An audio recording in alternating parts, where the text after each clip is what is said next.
Good Voch Raboisai. Live from Chicago. The final shiurim here in the hotel. Beis Hashem, right after the shir is the Hebrew shir, and then straight to Lincolnwood. And tomorrow, Beis Hashem, shir is regular in Choderov. Bezrat Hashem, I hope you all had a wonderful yontif. You had a lot of matzah, good matzah. Hayoim shmoino yomim sheim shavua chod v'yom echad ba'omer or la'omer. The Aspir's home is sponsored Lili Nishma Sarah Aleh Shalom Bas David, a 10-year-old girl. One email last year, Eli suggested we do the 9th parak of Pesachim, which I was able to complete by Pesach. This year, he suggested doing Mesechus Megillah. I finished it before Pesach and did the siyum for Bechurim at Anshe Chesed in Boynton Beach, Florida. Thanks to MDY, I'm doing things I thought I'd never do. Baruch Hashem, I haven't missed a day since Ksubis Daf Beis attaches me with Reb Eli at the big Miami Siyum Koltov, Marvin, Diamond, Chilchal Eraisa, keep on steiging, keep on growing. The small things that people do to change their life. The Koilo for the Day by Joe Sharp, Boker Atom. Lili Nishmas Reb Avram Shlomo ben Reb Yaakov Olav Shalom, Lili Nishmas Et Yabas Reb Avram Yisrael, Oleh Shalom. The Mesechta is sponsored by Anonymous for the safe and speedy return of all the hostages. Parnas HaChodesh Lili Nishmas Zechrya ben Moshe, Lili Nishmas Chai Bas Yosef, Parnas HaChodesh Binyomin Rosenfeld for the hatzlacha in business and all my endeavours. Parnas HaYom, Dr. Marc Berkson, in honor of my son Yechiel Mechel on the occasion of his 7th birthday. Mazel Tov. Parnas HaYom, Aryeh Rosenzweig, in memory of Gital Leah Aryeh Leib Rosenzweig, whose 15th Yartzeits is today. Isru Chag Pesach. The art of the month anonymous for the zechus for an easy childbirth of his daughter and a healthy baby. Raboisai, as I am a daf ahead, I did today daf Samach Dalet, which is super easy. Samach Gimel is also very, very doable, nothing too complicated. I think there was bad rumors about Isru Chag. So far, so good. Everything's going gewaldig. And we have a very geshmak daf.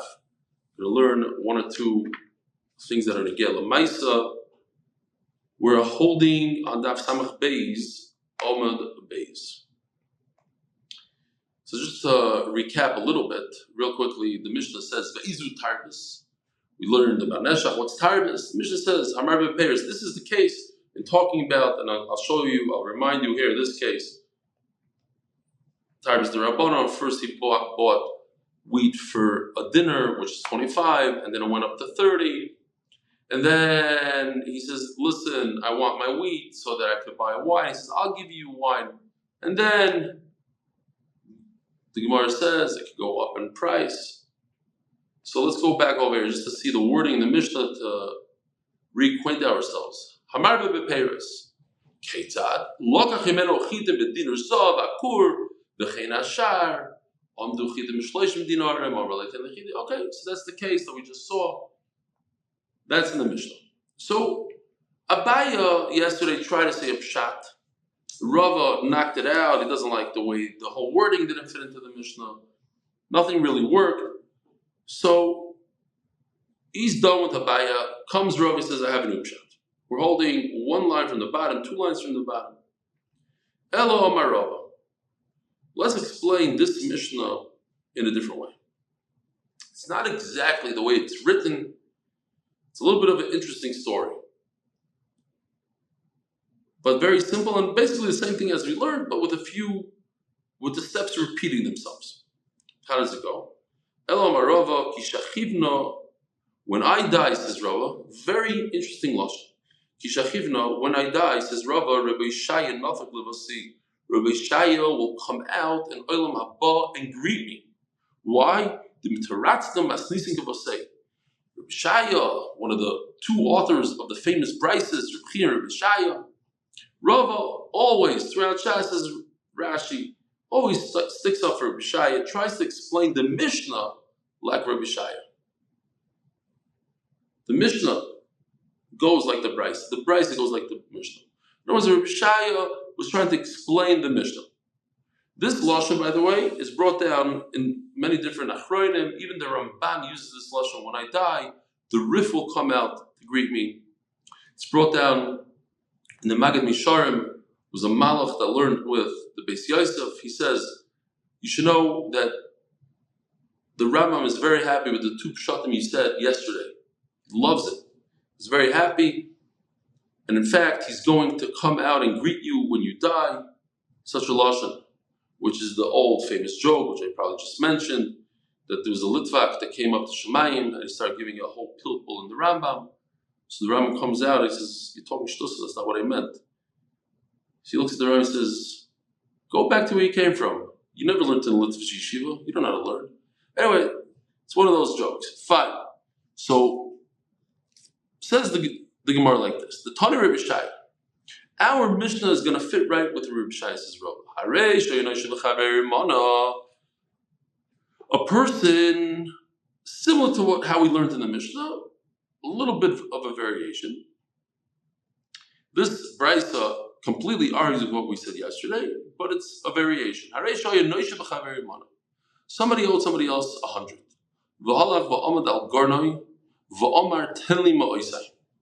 He goes to the goyren, to the threshing floor, and he says, I want my money back. Why? I want to purchase wheat. So the guy says, you want wheat? Here.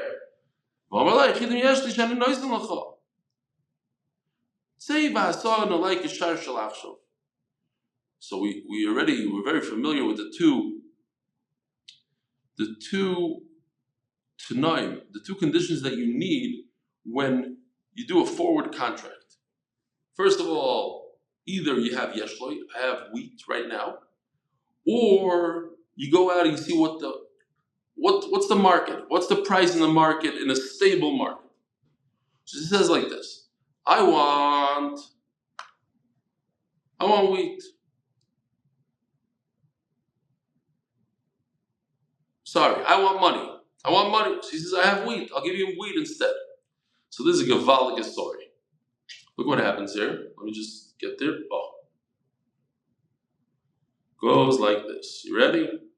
Step one. Give me my money. I want to purchase wheat with it. So he says, you know what? I don't have money. Let me give you some wheat. He says, okay, great. Then he says, okay, let's establish how much money I have. I owe you 100? Okay, let's make, how much wheat can you buy for 100? Here it is. I owe you now 2 bushels of wheat. Step 2 is, give me wheat. Why? Because I want to buy wine.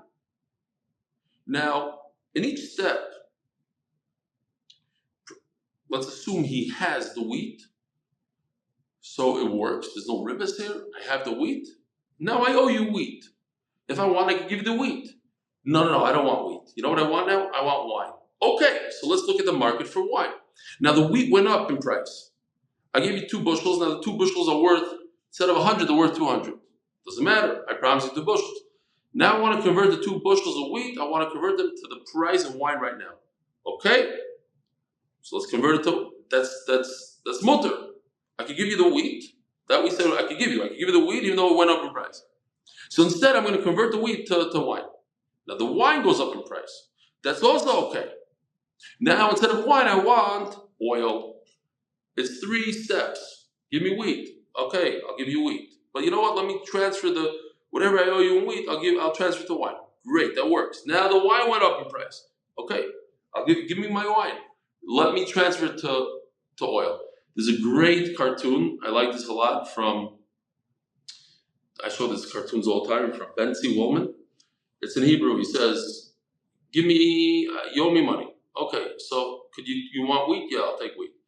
But not wheat. Let's go. But give me wine instead. Okay, fine. Give me oil instead. So the guy goes, listen, you started to make me nervous. You started to get on my nerves. 3 times. It went from money to wheat, to wine to oil. Okay, enough is enough. We get the point. The point is 1. Every one of the steps, you could stop and say, okay, it works. On one condition. Yeshla. On one condition, Yeshla. If he has the wheat, great. Let's move to the next step. If he transfers to wine, it works. On condition, he has wine.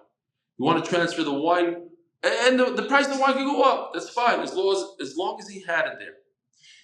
Now, if you look at the Mishnah, see, I didn't underline it. Here. Look at the last words in the bottom. V'yayin ein loy. In other words, Rabbi Shaya lines up right with the Mishnah. The reason why it doesn't work in the Mishnah, ki ein loy. He doesn't have it. But if yesh loy, then it's fine. He's not over in tarbis. He's not over in ribis. So let's see inside. He goes to the threshing floor and says, I want my money. Why? He tells him the reason why. I would like to purchase wheat with it. Fine, I have plenty of wheat. Look, you don't want it now? Let's figure out how much wheat you deserve for the money I owe you, and take that. Now he gives the time comes to give it to him. You know what? I want my wheat. I want to purchase wine with it. I want to sell the wheat and buy wine. You came to the right address. Not only do I have wheat, I also have wine.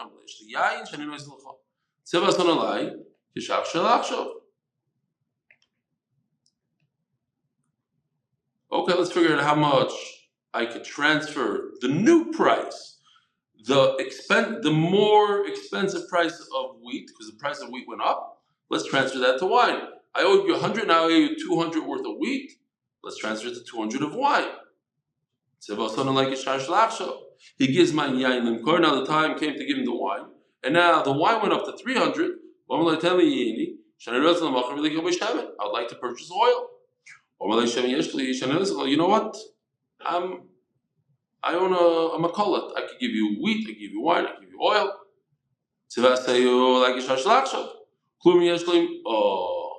Now, so we just did a third of an amud. Very, very simple case. Kulam, and the rule is, im yesh loy mutar. If he has it by him, then all this is great. Every step of the way. You could stop at the wheat, you could stop at the wine, you could stop at the oil. Ein loy asur. And that's what the Mishnah is going to say. Now, there's only one little problem. The Gemara says, if we look all the way in the beginning, what's the case? Rav's case starts off that he borrowed money from him and he transferred that loan into the wheat. So why does it say Lokach Himenu Chitim? The Mishnah starts off at a case where somebody purchased wheat. What does the word Lokach mean? So says Gemara, my Lokach is not the end of the story. Just like Rav asked on Abai a bunch of questions, didn't fit into the word Machartim, etc. Okay, so how does the word Lokach work? My Lokach, who bought wheat? Nobody bought wheat. Lokach Bava Asai fits right in. The what? He transferred the loan into wheat. Okay. Halacha l'maisa, if a person didn't give money, so you need yeshloi. That's what happens. We learn from here, you need yeshloi. I didn't give you money, I have a loan, I'm transferring it to you. If you have something to give me, great. Over here, Yotza Shire won't work. Just because there's a stable market, it's not going to help me. You took a loan, you transferred it into wheat. If you have the wheat, great. Just because you can purchase the wheat, that's not enough. You have to have the wheat. Omar Rava, Shema Minam the Rabbi Shaya class, I can learn from this price of three things. Rav is the one that likes Rabbi Shaya. He explained the Mishnah according to Rabbi Shaya, and we can actually learn three things from Rabbi Shaya. Three simple things that we already discussed some. Shema Minam the Mamidim Milva Akav Peiros. You can convert this halva, this loan, into money. This loan of money to convert it into fruit, into something else. Yeah, he owed him money. He owed him $100. Convert it into wheat.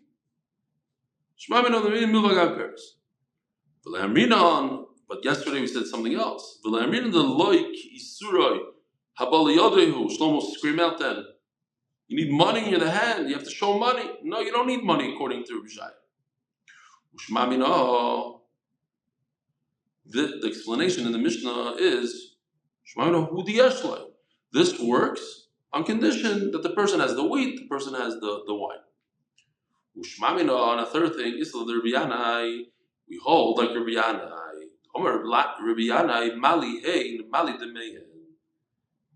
Okay, as we're going to see in a second, Rabbi Yanai says, what's the difference if a person has the fruit or he has money, has cash? The what? Itmar.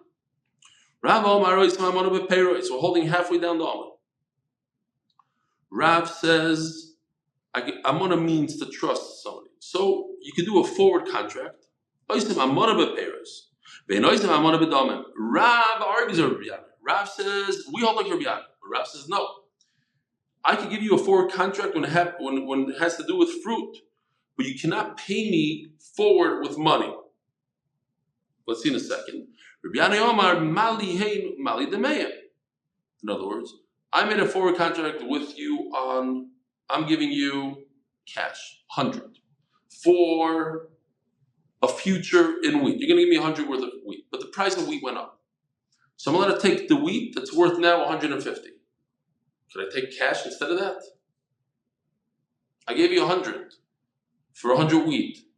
Now the wheat went up. By the way, it reminds me of Settlers. I don't know, the game Settlers, no? You know, 100 wheat, wine, this. I don't really play it, but I hear my kids, you got some wheat? Give me some wheat. So, again, I purchased wheat, 100 wheat, and you could give me, it's much for you to give me 150 wheat. I don't want 150 wheat. I want 150 cash. Is that okay? It's much like ribbis. Says Rabbi Yanai, what's the difference? If you give the guy 150 worth of wheat, so you'll save him the tircha of converting the 150 wheat into cash. I'll give you the cash directly. What's the problem? Cash and wheat is the same. Mali hey, what's the difference if I give you wheat or mali the may where I give you 150 in cash? Ask the Gemara, but what about, we just learned Rabbi Shai's Brayso,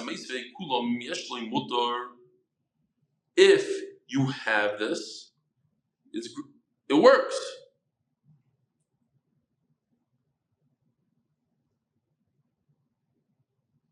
So, yeah, we're talking about that he got money, but it says in Rabbi Shaya that he gave him money to buy wheat. If he has the wheat, great. If he doesn't have the wheat, not.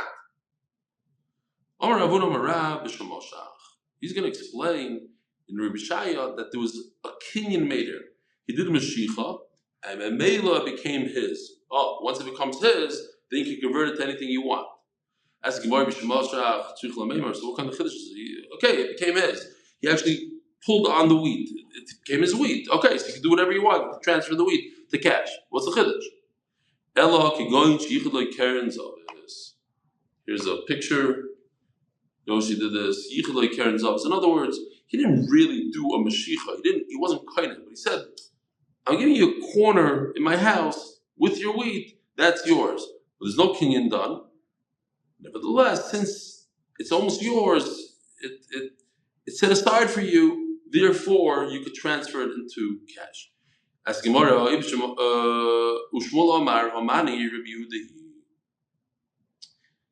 so we have a beautiful chiddush here. Let me see if I have it here. So we're just saying Yeshloi.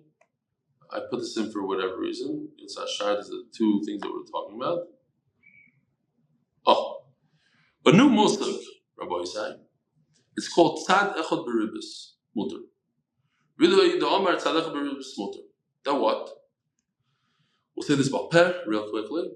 If there's let's say that we had this case earlier, where if somebody borrows money, and in addition, in order to get the loan, he says, you know what, take my real estate. Take my real estate. If I don't pay you back, the real estate is yours. What happens up until the point where he owes the money? who gets to use the fruit. If the malva uses the fruit, we said it's nachyasa, remember, you deduct. It's supposed to deduct. Now, there's two things that can happen here, Rabbi Yosef, right? What are the two options? Either the loiva pays back his loan and the property goes back to the loiva. The borrower pays back and the borrower gets back his real estate. So if the malva used any of that real estate in between, it comes out retroactively that he was getting ribis. Why? The borrower, he borrowed $1 million and he gave him a nursing home. For a whole year, the borrower is using all the money that comes from the nursing home or from, he owns a nice building, he takes all the rentals, all the income, he takes for himself. The lender is taking for himself the whole time. Then when the borrower comes and gives him back his $1 million, he gets $1 million plus all the rentals from the whole year. What is that called? Ribis. But Rabbi Yehuda holds it's okay. Why? Because there's a chance, tzad echad ribis. There's a big chance that the loiva, the borrower, won't pay back the $1 million. And then it'll be 100% the malvas. And the entire time that he took the rentals, it was the malva's rentals, it was the lender's rentals. So it's okay. You hear what's going on here? Ribis, says Rabbi Yehuda, is when it's 100%, you owe me this amount of money. I don't care what happens. I'm giving you $1 million, you pay me back 1.1 million. That's ribis. Says Rabbi Yehuda, that's if it's 100%. What if there's a 50% chance that I'm not going to pay you back 1.1? There's a 50% chance that you, the borrower, are going to default and I'm going to get the real estate. And all the real estate I used the whole year was actually mine and it was okay. This is, that's fine.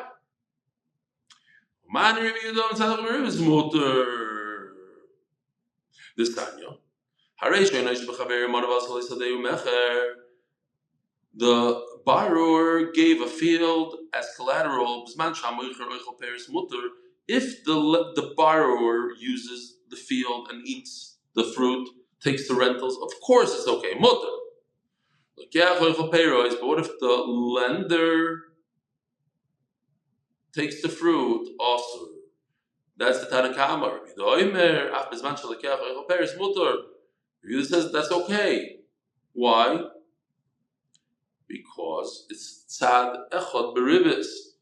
It's only 50% chance that it's going to be ribis. The other 50% chance it's not ribis. Says Rabbi Yehuda motor. Omar Rabbi Yehuda, I'll prove it to you. Ma'aseh v'baitis ben zunin sha'asa sadeu mecher al pi Rabbi Eliezer ben Azariah. There's a story with Baisus ben Zunin that he was the borrower. He gave his field as collateral. And the lender was eating the fruit the entire period up until the loan was due. They said that the exact opposite happened. You're going to prove from there. It was the borrower that used his own field. He was eating fruit from his own field. Of course, there's no ribbons in that. Says the Gemara, my benai. What's the svar of the machlokes of Rabbi Yehuda and the Tanakama? Omar Abayit Tzadechel beribis igbenai. This exact idea, one shot that we could explain is if it's only 50% chance that there'll be interest, is that also or not? Tzad echel beribis, not both. It's only 50% chance. Rav Omar, that's not the machlokes. Ribis hamanas lahachzir yikibenayu. Can I take ribis right now, knowing that I might have to return the entire ribis afterwards? Right now, I did take it. Am I over? Or perhaps, since you know that if something happens, such as that the borrower is going to pay it off in full, so then you're going to go retroactively, just pay all the rents that you took the whole year, pay him back. Is that considered ribis or not? On the one hand, you took ribis. On the other hand, you paid it back. Okay, maybe paying back is okay. That's a machlokes. The Tanakama holds that's also. Omar Rava, Hashzom or Rabbi. Now we're holding Daf Yomi Beis already. Believe it? How long are we doing this? 24 minutes with the emails. Mamish easy stuff, no? It's going good? Yeah, because you're about Kishra. Daf Yomi Beis. Mali Heinu, Mali Demei Mamrina. Listen to this beautiful thing. Says Rava, just like we just said, what's the difference if I give you the wheat?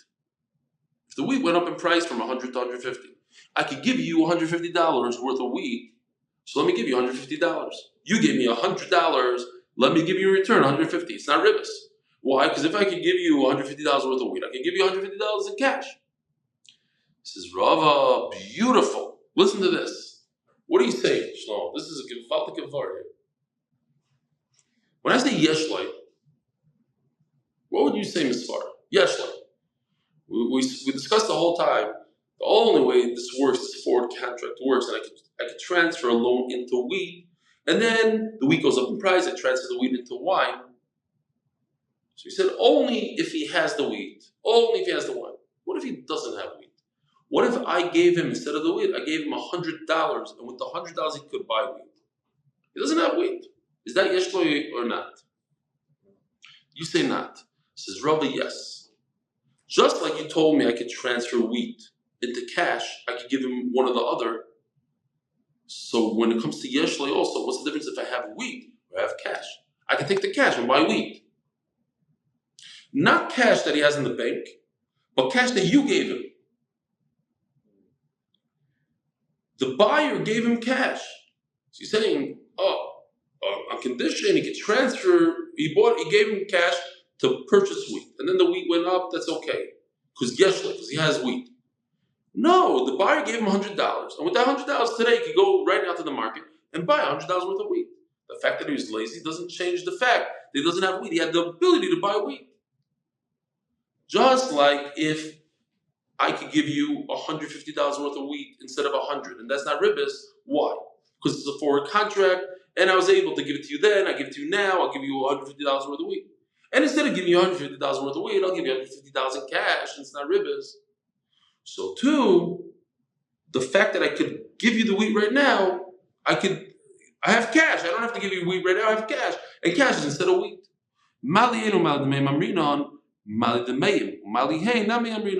Okay, the lashon over here is backwards. We're not going to go into it, not to confuse anybody. We'll dumb it down a little bit. The idea is simple. Forget the wording, how it goes.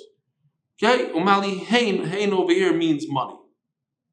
So money that I gave you, that the purchaser gave you, that money could buy you wheat right now. You could just go to the store down the block and buy wheat. Okay, says the Gemara. And we continue in the halacha is u'poiskin al hashar shebashuk, and this is how we pass on halacha, not like you said. That I could do a forward contract, poiskin al hashar, forward contract shebashuk. I would be Shayma, even though I don't have it in my house. I have a bundle of cash. What's the difference, cash or wheat? I got the bundle of cash from you. Not that I have a bundle of cash in the bank. I got it from you. So if I got it from you, what's the difference? If I'll take that cash and buy wheat or not buy wheat. So asks Rav Papa the Rav, it says Mufur not like that. It says you have to have it. If he doesn't have it, he doesn't. The price of Rabbi Shaya is alva. There's a difference between a loan and purchase. With the purchase, it works. Says the Gemara. Now we have a new sugya. What's the reasoning behind Yotza Hashar? How does Yotza Hashar mean? Again, what's Yotza Hashar? Let's see if we can find it here. We had two conditions, right? We had the condition of Yeshloi and Yotza Hashar. So very, very simple. What's the logic behind Yotza Hashar? If there's a stable market for this product and you pay me for this product, then I could give you a forward contract. We made a deal. You give me $100, I will provide you $100 worth of wheat in a few months. Then the wheat went up. This bushel, one bushel that we made a deal on, went up to 150. I'm permitted to give it to you, even though you only gave me 100. It's not ribbis. You gave me 100, I give you back 150. Not ribbis. Why? Yotza Hashar. At the time that you gave it to me, there was a stable market. What's the logic? Rabbi Rav Yosef Damar Tavayu, two shatim over here. My time on Rabbanon Poiskim al Shar. What? When you say stable market, that means he's able to go and get it whenever he wants, not the market stable. What makes a stable market being able to get it? That the price was the same for 2-3 days. I don't know the exact amount of time, but let's call it 3 days, 2-3 days. That this was the market, not like today. That the market is constantly adjusting itself every day. It goes up and down 25 times. There's a certain time, like when there's a lot of wheat on the market, everybody's charging $100 per bushel. And that was the price for 3 days. Not 110, not 95, 100 per bushel for 3 days. Bread in Israel and milk. Bread and milk. Separate. Yeah, it's a price.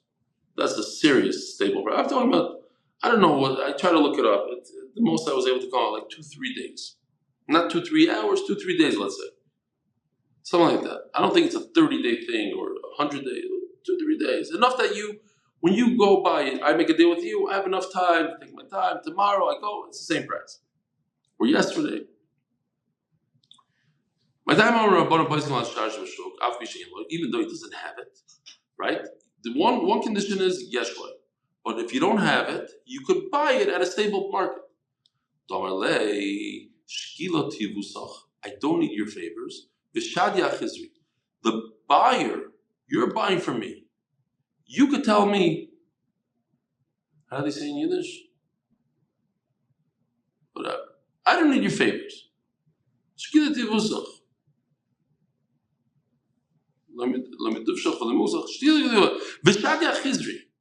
Throw it on the thorns. So look what Yoshi did. I like this a lot.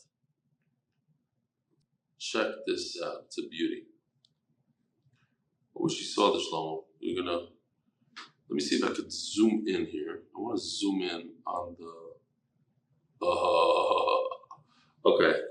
I just zoomed in on the product. Basically, it's a dump truck that's dumping out all the Pesach stuff, the worthless stuff. I don't need your favors. All the potato chips, all the macaroons, all the stuff, throwing it out in a pile of thorns. That's what Yoshi did. I thought it was Givaldik. It says, post-Pesach dump, Temchi Yomtiv. Okay, Mamish and Yana Diyam. In other words, what are you giving me? Think about it. What are you worried about? You're buying from me wheat for 100. I give you back 150. You tell me, I don't need your favors.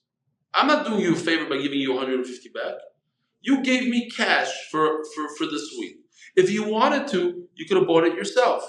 Nothing would have happened. You'd have bought it right now for 100, taken a bushel of wheat, taken to your storage, and held it there. Nothing would have happened.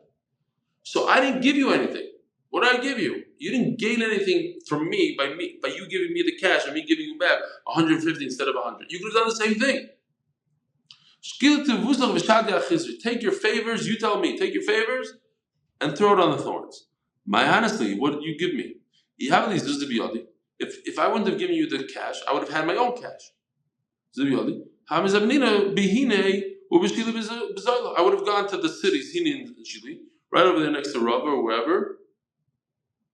I'd have bought it for cheap.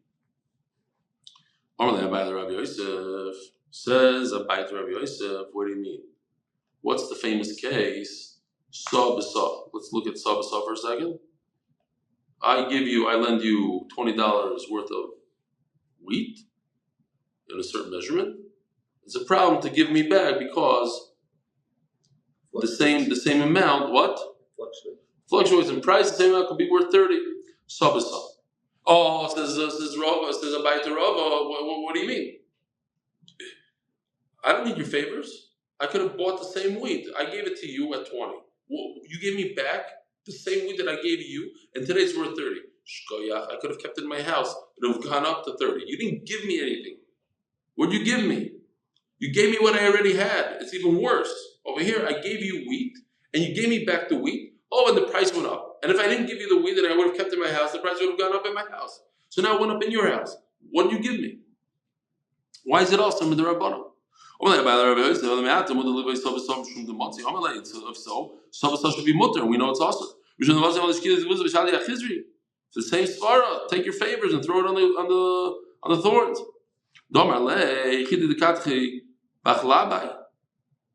Oh, what? You think that my wheat is going to get ruined in the storage? Says Rashi, for moisture, whatever. No. Again, when it comes to sabasa, it's a loan. I'm giving you a loan of wheat, and you're paying back the loan. You borrow. It's a borrow. You go to your friend, you go to your neighbor, knock, can I have some wheat? Here, I'm lending you. That's in borrowing. We're talking about sale. I'm doing a purchase. I'm doing a future contract. What's a future contract? Future contract is not a loan. Future contract is a purchase. I'm in yeshiva. I want to buy a bunch of bread for the whole year. Here's $1,000. Give me bread the whole year. It's a purchase, not a loan. Loans we have to be more careful because there are bonds, not by the purchase.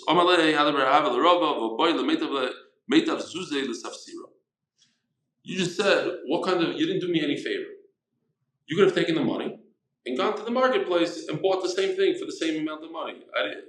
I didn't give you anything just because the price went up by me and I gave you more product that costs more. I didn't give you anything. But wait a minute, when I give you product, I go and I negotiate with the middleman. What would you do? If you went to buy the product, you would have to pay a little extra for the middleman. That didn't come out of the bottom line. Yeah, you're right. He has to add a little bit for the middleman. Rav Ashi Omer, no, you don't have to add for the middleman. Why? When you have a lot of money, then the sellers come to you. There's no middleman. You don't need a middleman. They know you want to buy. Great. There's halachas l'maisa over here. Mamish halacha l'maisa. What happens? Sometimes you go to the store, you buy a refrigerator, let's say. Okay? Purchase a refrigerator. It doesn't happen. It's going to get to you next week. What's a good example? I don't know. A car. Yeah, a car. Go to the dealership. I want to buy this car right here. I don't have it. You pay me today, I'll give you the car. What happens many times? All of a sudden the price goes up. But he has to honor the price that he gave you. What's the halacha? It's fine. I did the deal, that was the price. But it's not yeshla. I don't have it. How can I take your money and promise you a car which I don't have? Let's say I have the car. It's green. I don't like green. I want blue. So no problem. He puts in the computer, he orders a blue car from Toyota. Takes a month to come. By that time, all Camrys went up in price. Whatever it is, it went up in price. It happens all the time. I bought a car at its stroke. By the time I got it, the price went up for everybody. Yeah? There's a big problem in halacha. You're not allowed to do it. It's ein loy. Even if he has that exact car in a different color, it's ein loy. Because my color he doesn't have. Halacha l'maisa. When you buy something, whether it's a refrigerator, a car, whatever it is, you buy furniture from a furniture guy and he has to make it. I'm dealing with it right now in Eretz Yisrael. We bought furniture and we still didn't make up our mind how to do it. They took our money. Maybe the price went up, maybe not. They didn't take all the money, so maybe it's less of an issue. They took 50%. But if they don't have it and the price goes up, that's ein loy. And there's no Yotza Ashar. You can't buy that somewhere else. The guy can't buy a Camry somewhere else. There's only one Camry. It's coming from China, from Japan now, or wherever it comes from. New York. Where? Okay. Doing sponsors for the turning of the Amud. In honor of my uncle Reb Elchanan Pressman and as a zechus for Akiva Simcha Ben Feiga. Shlomo Eliezer son. Akiva Simcha Ben Feiga. We share his son. Shkaya Shlomo. Be'emes. Tremendous hakaras to Shlomo. Takes care of my son Akiva Simcha in Los Angeles. Official and it's not pashut. The more you give somebody, the more they treat you like a father, like they deserve it. Yeah. Official mitzvah motivators in honor of the Lehmans for sponsoring Sfarim for the daily Ner Talmud learning, and by the Gewirtzman brothers for Yartzeits of our grandfathers, Hachaver Moshe ben Yerachmiel, Vashalom, Eliezer Moshe ben Shayma, Zatzal. Just a few more minutes, and we're almost done. We have a half hour here. Rabbi Rav Yosef the Amrit Arbayo. Yeah, we're smack in the middle of Amud Beis. Both Rabbi and Rav Yosef say, "Hayman de Yoav Zuzi Ataru Charifo." Listen to this.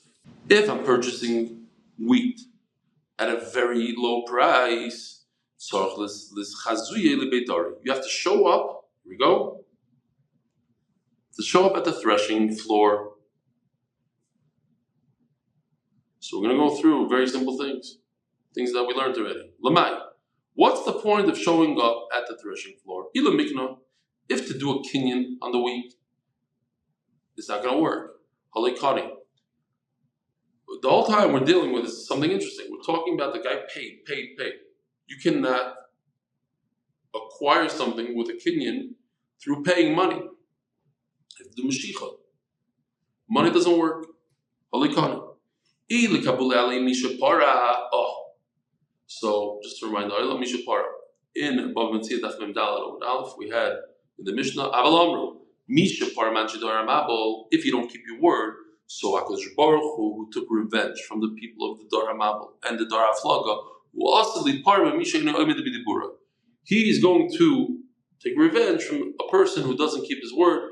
Here's the pictures. These are the pictures that Yoshi did back in the day for Dar HaMabel, people climbing up to the top of the mountain. You see the table in the background.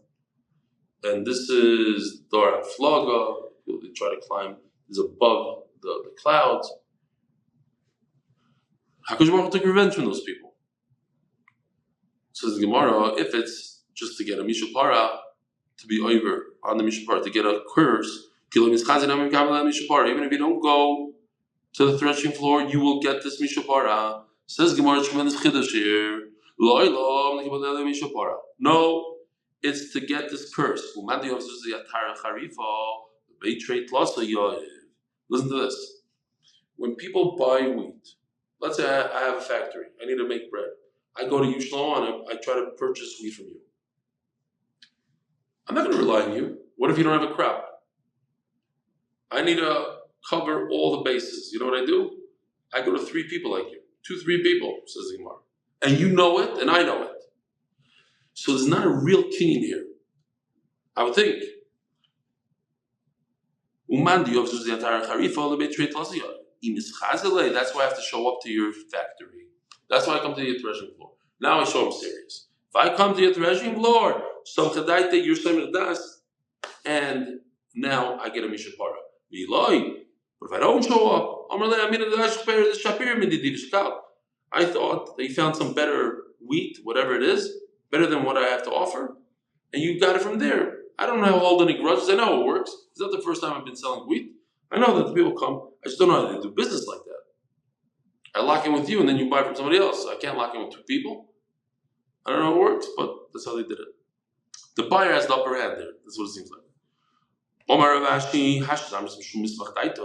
says Ravashi, if we're talking about people agreeing to something, I don't have to come to your factory, even if I bump into you in the street, in Shul.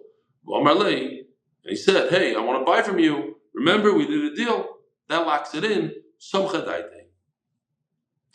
Omer of Nachman. There's a big klala de ribisa. There's a big rule when it comes to ribis. Called agarnater le'asur. So remember this klal. It's called agarnater. Agar is payment. There's a better word for it. You earned this because of natar, because you waited. Ribis means I'm taking money from you for waiting. So we have real estate, and sometimes we wait for our tenants to pay, and they don't pay on time, so we charge them extra. I don't know, does it work well in Los Angeles? What, late fee? That's agar natar. That's asur. That's called ribis. You are paying me a late fee because you owed me $1,000 in rent and you didn't pay on time. So now you're going to pay me $1,020. I'm charging $20 because you had my money for 3 extra days. It's not because you're staying in my apartment, because you're paying for next month rent. Because you didn't pay me on time. Agar natar. Yeah? You have to be careful. Hope you don't have any Jewish residents. I'm not worried about you. I had a guy with the Israeli flag, and every time he saw me, he used to scream, ah! Okay, so you have to do partnerships and I don't know what. It's all sorts of things that we don't think about day to day. That's what I'm saying. These halachas of ribbis are there's a machal ribbis in Eretz Yisrael. They have thousands, I think 1,800 rabbanim that work for them. They'll give you shiurim everywhere because it's so prevalent. It's everywhere. It's on the credit cards, it's in the banks, it's in the this and the that. I'm telling you, us real estate guys, we have to be super careful with loans and investors, and here's something else that we never thought about. Late fees is agernata. As always. Klal berib is kolar atar agernata lay also. Another thing. You buy wax from somebody. The price is 4 for 1 zuz. Pay me now. I'll give you later. This is where the cars come in and everything.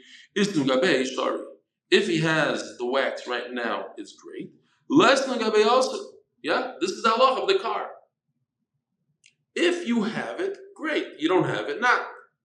Now, even when you have it, with mutter, they say, you can't explain it. You can't say, if you say straight out, I'm giving you a better deal. There's 2 prices. One price for, if you pay me now, one price for later. If you mefarish like that, it's no good. Doesn't work. Can't be mefarish. But without getting confused over here, Isru Chag Pesach, if he has the wax and he can provide you wax right now, then you can buy it for cheaper. You give him the money now, get it. Less than Gabi also. So what's the big chiddush? Oh, so this is also important. The store that doesn't have the wax put in an order. They actually paid the wax guy, but they never received it. That's not counted as if you have it. That's ainly. If you put in an order and you paid for the order, but it didn't show up yet, it's on the way, I don't know what, it's in the mail, they have to make a delivery, but they didn't make the delivery yet, you don't have it. You don't have it until you have it. Somebody owes him ashray in Hebrew today. Ashray means credit. You have credit in the city. It's like literally I have it in my house and I have to wait until my son shows up to open it. I have to find the key. No. You and I know that when somebody else has to deliver something, it's not like you have it and you just don't have access to it. Since you cannot, you're missing the what's the word? Guvina, to collect. You still don't have it. You don't have it. Reboisai. I got the Voch. I got the Yar. And have a wonderful day.